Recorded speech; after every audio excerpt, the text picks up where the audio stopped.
a bit of fun today. So, you know, when you're out and about and you've tried to explain something, some factual stuff to people, and like the normie, and then they respond with the phrase, but that's just a conspiracy theory.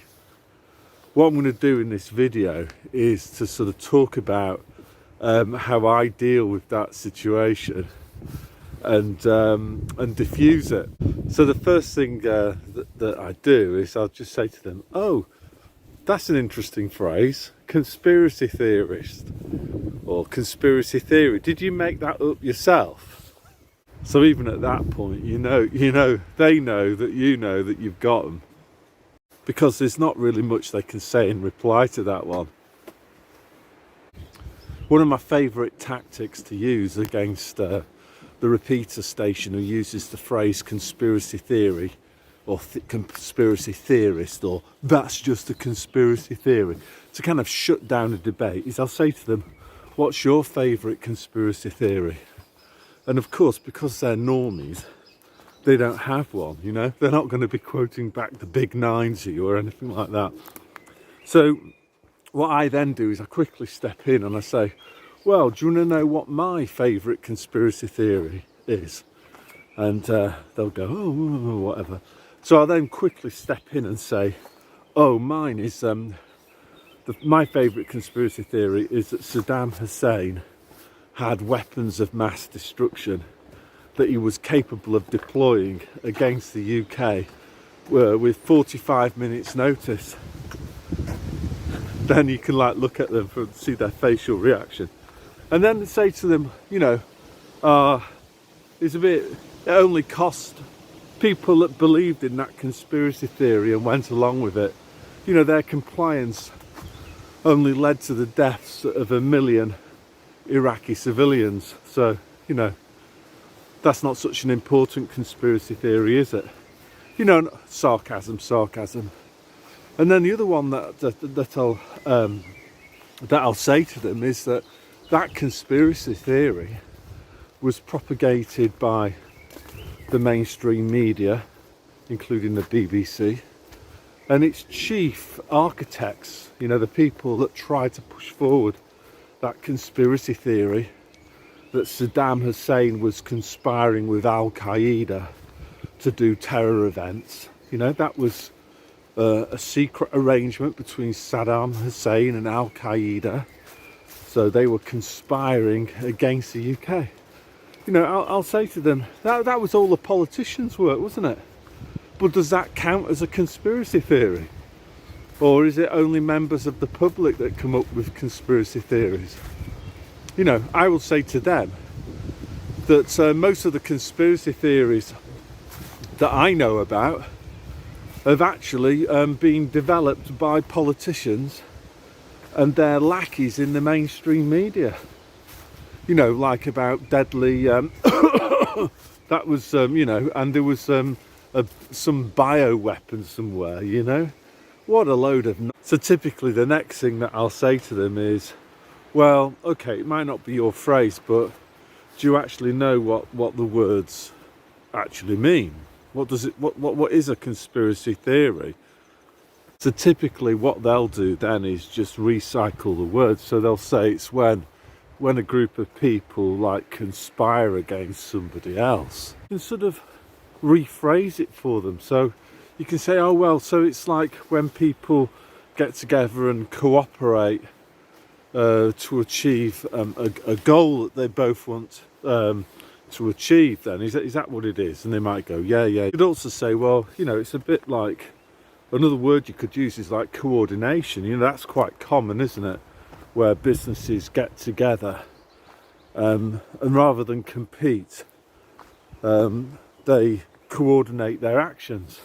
So you can say to them, well, you know, that goes on quite a lot, doesn't it? You know, in business you have sort of cartels. So you could say to them, so if a group of businesses agree to rig prices, would that be a conspiracy theory? Because obviously it's against the law to run a cartel, so they've got to keep it secret, and they're conspiring against the general public by raising prices in unison.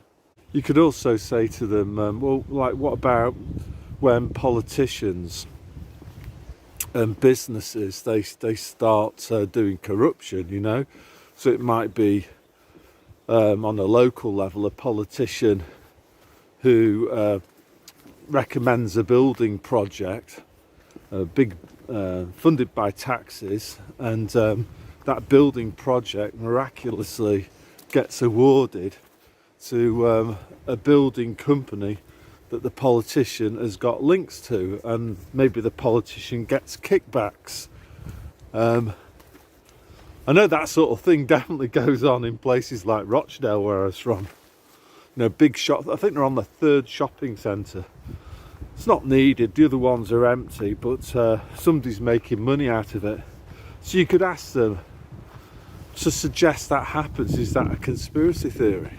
People so when politicians start doing stuff that benefits them and their backers rather than you, would that be a conspiracy theory?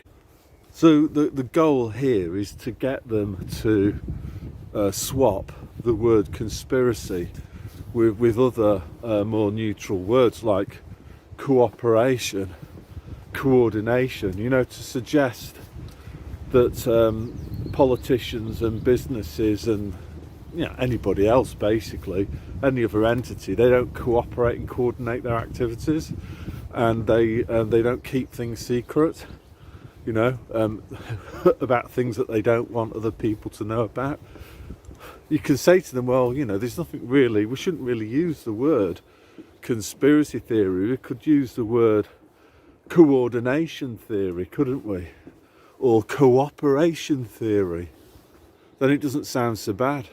So there's nothing really too outlandish to suggest that people pursue their own self-interest by cooperating and or coordinating their activities with other parties, and they might not want to other people to find out that they're doing it. So you could say to them, well, would that classify as a conspiracy theory, to suggest that goes on? I remember when I first started to hear this phrase conspiracy theory or conspiracy theorist, and it was when I was at school, and the usual suspects, the usual repeater stations were very, very good at using that phrase. I'm talking about teachers here, to shut down pupils, students who wanted to question things that quite legitimately should have been questioned.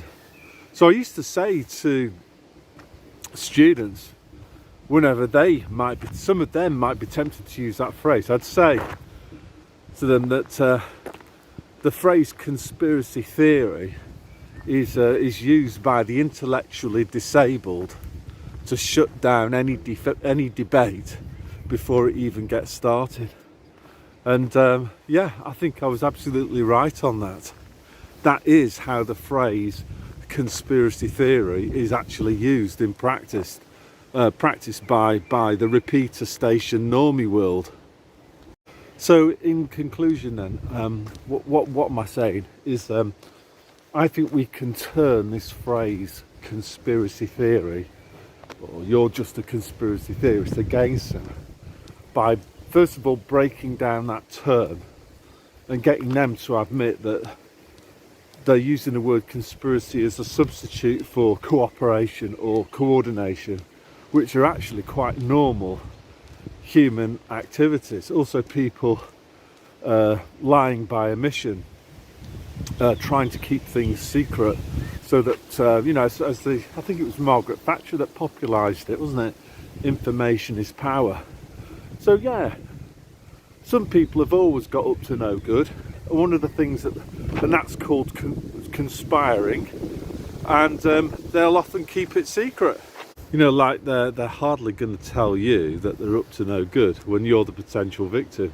You can also say to these people, like, are you suggesting that politicians and big business never get together and cooperate for their benefit, even if it means that the taxpayers ripped off. You know, are you suggesting that corruption doesn't happen? So start to ridicule their craziness. Turn the phrase back on them. So one that I like is the phrase coincidence theory, which I first heard, I think, Jesse Ventura. He was the first person that I know of who used that phrase, coincidence theory.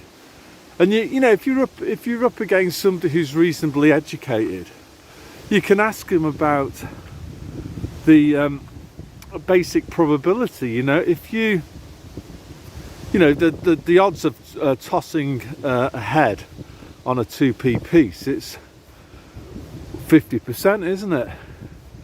The odds of tossing two heads in a row is 25%, and the odds amplify. So, you know, they're asking us to believe that there's been a long sequence of highly improbable events that are all pointing in the same direction, and we're not allowed to suggest that there might be some cooperation or coordination going on.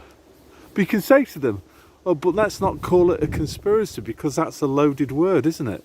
That's going to elicit some of your programming. But that's just a conspiracy theory. You know, it's that type of programming that I'm referring to. I think I might have mentioned it on another video, but I just love this. Do you remember the first Terminator film? With Arnold Schwarzenegger in it. There's a scene where the Terminator is repairing one of his eyeballs in the bathroom of a motel, and Arnie's cyborg synthetic body is obviously pretty smelly, and the owner of this hostel basically shouts up to Arnie, you know, through the closed door, like, hey buddy, what have you got in there, a dead cat or something? And then the Terminator, he's got some pre-programmed responses, a bit like the normie, you know, you're an anti-Britney Spears, you're a conspiracy theorist, etc. And Arnie then, the cyborg, selects one of those pre-programmed responses. I think it was, excuse my French here, fuck you asshole, I think it was. But, you know, it's the same with these guys. What we have to do is break their programming. And we do that by, I think, turning some of these phrases, these pre-programmed phrases, against them, and to just stop them using them in a completely unthinking, dare I even say it, mind-controlled manner. So yeah, use the phrase coincidence theory. But another one that I like, you can just make it even simpler. You can say, so, oh, really what you're referring to is a cooperation theory. You know, that it's highly unlikely that big business and governments might cooperate, or even separate private businesses might coordinate their activities. You know, and again, you can just use sarcasm and just a bit of mockery. So you say to them, so are you suggesting that this is unlikely, that this would never happen? You know, and then you can just laugh. And then another one I've just remembered actually is that classic one, another kind of normie pre-programmed response is, oh, but why would they do that? And you can say to them, like, what do you mean? Like, are you suggesting that big business and government wouldn't ever want to do things that's going to benefit them at the expense of you? Why would they ever want to why would a big corporation want to buy off some politicians so that the politicians can pass a law that makes it compulsory for you to consume one of their products? You know, why would they want to do that? Oh, what about, like, maybe they might want to do it to make billions of pounds. You know, why would they want to do that? Just recycle those phrases back at them and just show them that they're not thinking. Another one as well is when you explain to them that it might be all about Depop, you know, they would again say, well, why? They were trying to deny to you that evil exists. So you can say, well, like, why would a psychopath want to do something psychopathic? And again, you can just sort of leave it there with them. So I've gone the wrong way there. You can just leave it there with them, let them try to kind of like work it out for themselves, you know. Do psychopaths exist? Or is that a conspiracy theory, you know? Is that what you're suggesting? You know, you think that bad things don't happen because like there's no psychopaths about. Of course there are. And people who are psychopathic, there's lots of evidence to show that they actually gravitate into the top levels of politics and lead big corporations. So I'm nearly at the supermarket now, and yeah, that's all I want to say really about this phrase. But that's just a conspiracy theory. Take the Mickey. I nearly used another word then. Begins with P. Take the Mickey out of them, and replay and reverse their pre-programmed language and turn it around, and by doing that you hopefully will get them to think. So yeah, that's all I want to say today, so God bless. Another one that you can do with them is, again, spinning stuff around. You can say, oh, so you're one of those coincidence theorists, you know, or you can say, oh, so you're a cooperation denier. Just spin it round against them. You think corruption doesn't exist? Really?